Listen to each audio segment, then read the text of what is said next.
Hi, I'm Jim Yost, and we're going to talk a little bit about what are the things that inhibit DMM.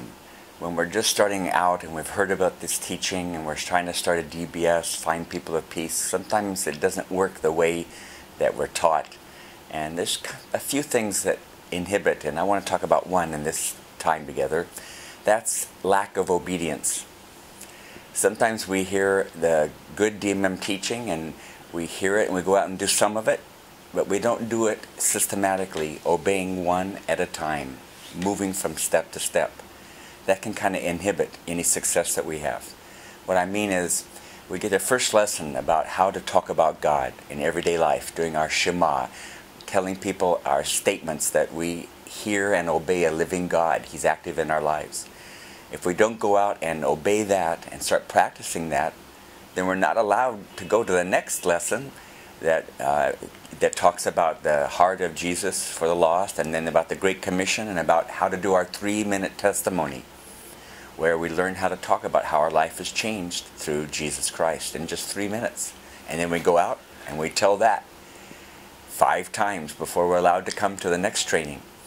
It's obeying every piece that we get and obeying it quickly.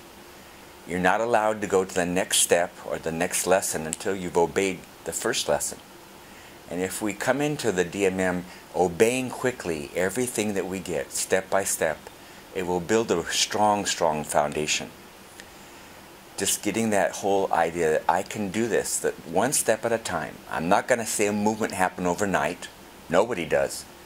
But I can one step at a time learn to obey and see God show up, and it works for me.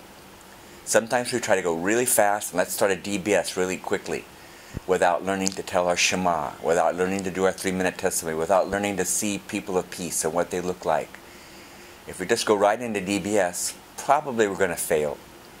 So one thing I would say in this very first section is put an atmosphere of obedience into everything you do, in your lifestyle, in the group that you're trying to plant, that everything we hear from God, everything we learn, we quickly obey before we go to the next thing.